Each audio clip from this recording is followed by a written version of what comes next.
વડોદરામાં police કર્મીની તેનાજ police સ્ટેશનમાં ધરપકડ. રાવપુરા પોલીસ મથકના કોન્સ્ટેબલ નિલેશ બારૈયાની ધરપકડ. પોલીસ કર્મીએ યુવકને માર મારી એક્ટિવા સળગાવી દીધું.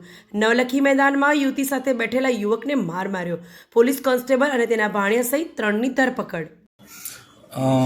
રાવપુરા પોલીસ સ્ટેશનમાં જે ફરિયાદ નોંધાઈ છે તે પ્રમાણે સરફરાઝ ગફુરભાઈ ગરાસિયા કે જેઓ વડોદરા પાસે કુંડેલા પાસે જે મહમ્મદપુરા ગામ આવે છે ત્યાંનો રહેવાસી છે અને તેઓ નવાપુરામાં શંખેશ્વર ટ્રાવેલ્સ આવેલી છે ત્યાં એ પોતાનું કામ કરતો હોય છે. તે ડેલી લગભગ 9 વાગ્યે છે એનું કામ પતતું હોય એટલે ત્યાંથી એ રવાના થતા હશે. પણ ગઈકાલે એના જે શેઠ હિરેન્દ્ર જૈન છે એ હતા નહીં એટલે ઓફિસ જલ્દી બંધ કરીને એના શેઠે જે એક્ટિવા એને અવરજવર કરવા માટે આપેલું હતું તે એક્ટિવા લઈને નવલખીનું જે ગ્રાઉન્ડ છે, ઓપન ગ્રાઉન્ડ છે, હેલિપેડનું ગ્રાઉન્ડ, ત્યાં જઈને એના મહિલા મિત્ર જોડે એ વાતો કરવા માટે બેઠેલ હતો. તે દરમિયાન લગભગ 8:45 વાગ્યે તેમાં ફરિયાદીના જણાવ્યા પ્રમાણે હોન્ડા શાઇનનું બાઇક લઈને 3 ઈસમો ત્યાં આવેલ હતા.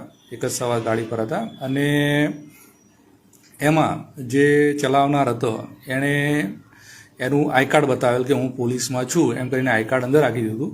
તમે અહીંયા કેમ બેઠા છો અને એમ કરીને એમની પાસે એણે ગાડીના કાગળ માંગેલા હતા, લાયસન્સ માંગેલા હતા. પણ જે ફરિયાદી છે એ ફરિયાદી પાસે આ બધા પેપર ના હોય એણે કીધું કે હું તમારું સમાધાન કરાવી દઉં. એમ કરીને આ જે પોલીસવાળાની જે ઓળખાણ આપેલી એ ભાઈએ આ બંનેને જે એક્ટિવા હતું એ એક્ટિવા પોતે ચલાવી લે છે, પાછળ છોકરાને બેસાડે છે અને પાછળ છોકરીને બેસાડી અને જે આપણું નવલખી ગ્રાઉન્ડ છે ત્યાં એક ક્રિકેટ સ્ટેડિયમ આવેલું છે તે તરફ લઈ જાય છે.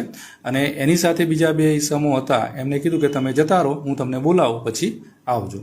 એમ કરીને આ ત્યાં લઈ ગયો અને ત્યાં લઈ જઈને આ છોકરાને આણે ગડદાપાટું મારવા માંડેલ. જેથી કરીને છોકરો અને છોકરી છે એક્ટિવા ત્યાં છોડી અને ગભરાઈને આપણી સોલર પેનલ છે ત્યાં આવી ગયેલ હતા. અને આ જે છોકરી છે ત્યાંથી રવાના થઈ ગયેલ હતી. આ છોકરાએ એના બીજા 2 મિત્રોને કોલ કરી અને અહીંયા આવો એમ કરીને ત્યાં ઊભો હતો. એ દરમિયાનમાં જે પોલીસવાળા જે ભાઈ હતા એણે એના જે પેલા 2 મિત્રો હતા એને કીધું કે પેલો છોકરો અહીંથી ભાગી ગયો છે, એને લઈને અહીંયા આવો. એટલે એ ત્યાં સોલાર પેનલ ગયા અને પાછા એને બાઇક પર લઈ અને જે એક્ટિવા અપાઈ દઈશું એમ કરીને ત્યાં લઈ ગયેલ અને ત્યાં પાછો આ 3 જણ થઈને એને મારવા માંડેલ હતા. જેથી કરીને એ છોકરો છે પાછો ત્યાંથી ભાગી ગયો અને સોલાર પેનલ પાસે આવેલો હતો. અને પછી એના જે મિત્રો આવી ગયા એટલે મિત્રો આવી ગયા પછી ત્યાં ગયેલો હતો ત્યારે હું એક્ટિવા છે ત્યાં સળગાવી હાલતમાં મળી આવ્યું હતું. રાવપુરા પોલીસમાં BNS 324/4 115 2 296 અને 54 મુજબ જે કલમો છે એ નોંધીને આગળની કાર્યવાહી હાથ ધરેલ છે. સાહેબ, જે સળગાઈ છે ગાડી કોઈ સળગાઈ છે આરોપી? એમાં આરોપીઓ 3 આરોપી છે. એમાં એક પોલીસકર્મી છે નિલેશ વનરાજભાઈ બારૈયા જે રાવપુરામાં નોકરી કરે છે. એ સિવાય એના ભાણીઓ છે ભૌતિક વલ્લભભાઈ ભીલ અને તેનો મિત્ર ચતુરભાઈ બાળુભાઈ બારૈયા. આ 3 છોકરાઓ સાથે હતા અને એમણે આ કાર્ય કરેલ હતું. સાહેબ, આવી રીતનું જે પુત્ર કર્યું છે પોલીસ કર્મચારીએ કેટલું લાગે?